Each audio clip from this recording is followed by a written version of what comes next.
The title doesn't lie. My father is a chair.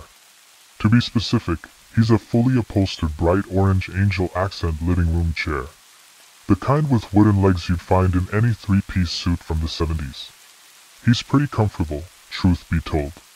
A little lumpy in places, but his padding is soft. Warm too. He's always warm. There's also the telltale ba-thump, ba-thump, ba-thump coming from his back cushion. A steady rhythm at my lumbar to remind me I'm sitting in no ordinary chair. He wasn't always a chair. Until last year he was Kevin the accountant. He was 51, slightly overweight, and generally seemed to enjoy life as a human. He was married to Mother. He still is, but well, as you can imagine, it's a little complicated now. It was funny at first. He came home from work one day and just sat in a corner of the living room. When we'd ask him why he was sitting on the floor and not the $4,000 cream leather couch, he'd just smile and say, "It feels right here." It stopped being funny the morning he didn't go to work. Turns out he hadn't slept the night before. He'd been watching a movie with Mother but hadn't gone with her to bed. She left him sitting in his spot, unsuspicious of the "I'm not tired, I'll be up a little later" lie. She and I both begged him to get up, but he refused to move. Phoned in sick at work, the whole deal. Just spent the day sitting on the floor in his corner. We kept asking him what was wrong, why he wouldn't get up except to use the bathroom, and he just kept saying, "No, this feels right." Mother phoned the doctor around the third day of this.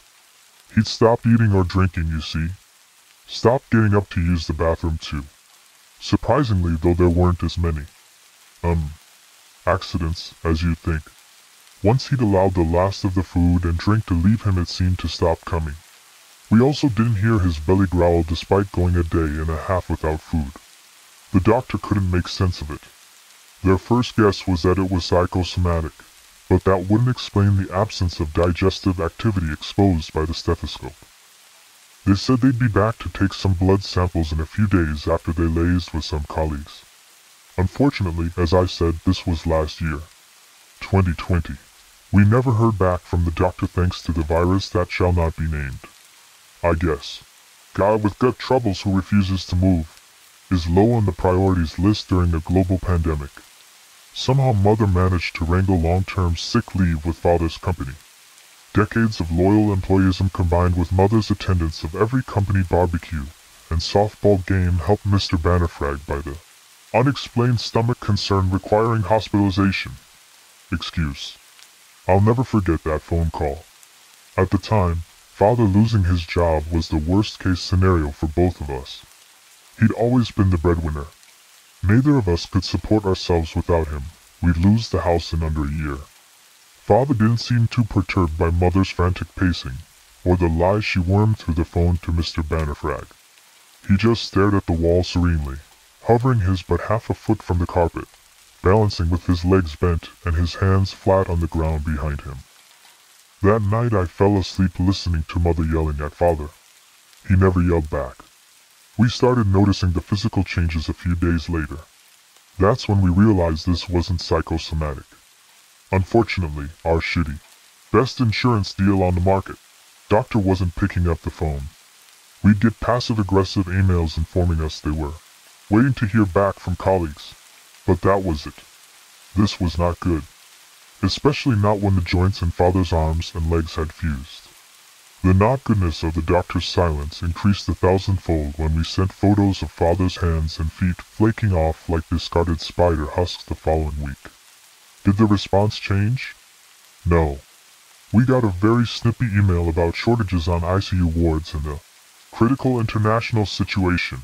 Mother shouting match with the chief of medicine, the one she demanded her way up the phone chain to speak to, didn't change things.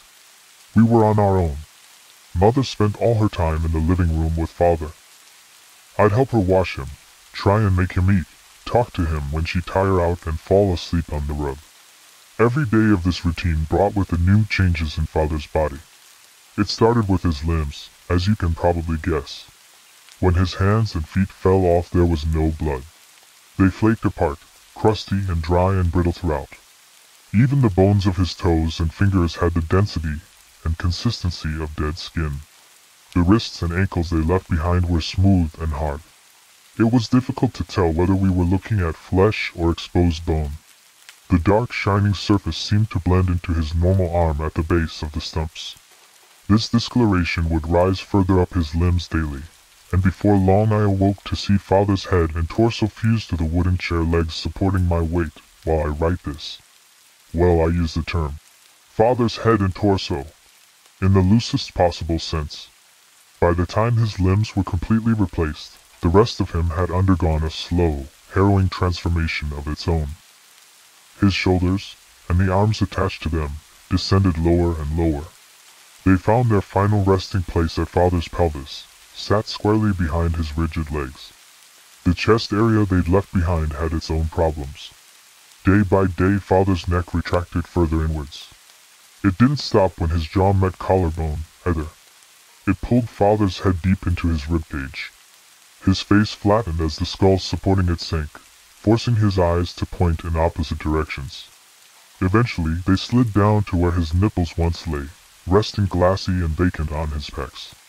The change wasn't quick enough to break his jaw though. Instead, it bent outward, its hinges spreading wide across Father's broad chest. Each morning I'd find Mother sobbing over a fresh, unnecessary piece of himself he'd discarded.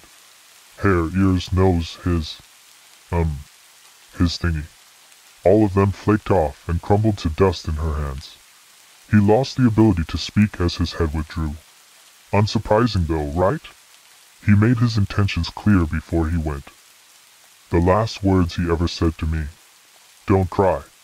I am Chair. Always was Chair. Happy as Chair. That was the worst part, I think. Knowing that, whatever the fuck was happening to Father, he wasn't resisting it. That when he got that initial urge to sit in the corner and not get up, he didn't fight it. That he was happy this way. The implication being that when he was human, when he was a father and husband and accountant, he wasn't. Sadly, I still don't know why or how Father became a Chair. I didn't post any photos, you see. Mother wouldn't let me, didn't want the embarrassment. Wanted to keep Father's dignity intact. Thing is, I agreed with her, and kind of still do. I'm glad I didn't go to the socials with pics of Father at various stages of his journey. The temptation was there to see if anyone could help. Nobody could have though, could they? Father would have become just another internet circus freak.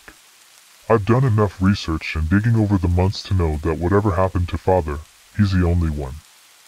Well, almost only. Mother's own changes started around the time Father's skin was rethreading into orange fabric and his eyes had hardened into plastic buttons. Her change was a little different. It started in her torso, stretching her day by day while she remained in crab pose. I must say, she makes a great couch. Her transformation may have been a little more distressing, but the end result is better. I think the worst part with Mother was the despondency. Father was so serene as he changed. Mother though? Mother wouldn't stop weeping. Quiet sobs, tears that fell for a few days even after her own eyes had become flat plastic. She wasn't crying because of the change though, I think. I think it was because she wouldn't get to see how beautiful I'll look when I go through my own metamorphosis. Thing is, I get it now. Father was right. He was chair. Mum was couch. I am coffee table. I always was. I was scared at first when I realized. The truth hit me like a piano dropped from the Empire State Building. I was scrubbing the last of Mother's remaining human skin when it struck through every bone in my wrong body, just as it must have done both Father and Mother. I spent that whole night sitting on Father, tears falling down my cheeks, staring at my spot. I didn't want it to be true. I screamed for it not to be, more than once. I couldn't deny the facts I knew deep down to my bones though. That spot, the space on the rug in front of chair Father and couch Mother, is for me. It's mine. Where I belong. Unlike blissfully accepting Father, and weeping resigning Mother, I fought it for a few days. I'm not like them. I'm only 17. I have had dreams, ambitions, goals. I wanted to go to college, settle down, marry some lucky guy, be a mother. I wasn't ready to give up my human form. I spent my nights begging for more time. Nothing answered. The urges didn't abate. My awareness of reality now the illusions had been swept away was too great.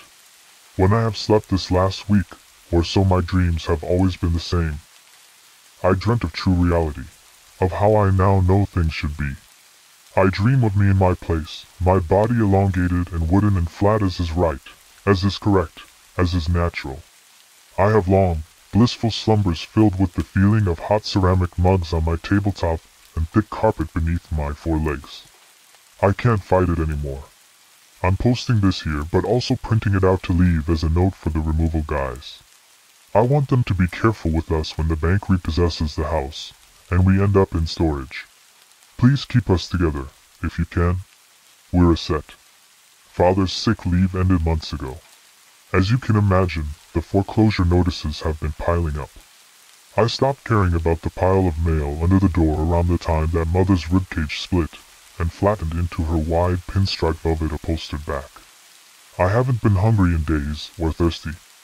I'm not even sure if I'm breathing now. I think about it. I'm still scared, but I've come to accept that this is the way things have to be. I don't know why, they just do.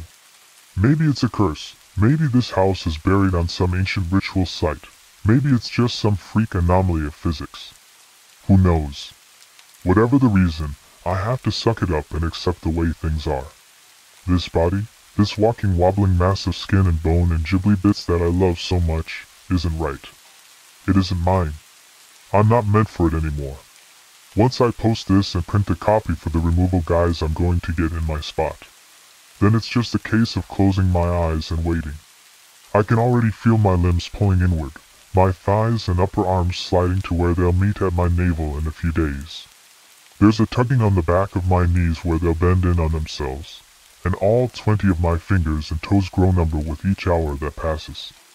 Do I have any regrets? Thousands. There's so much I'll never get to do, to see, to go, to be. I can't hide from the truth though. Not anymore. I am Coffee Table.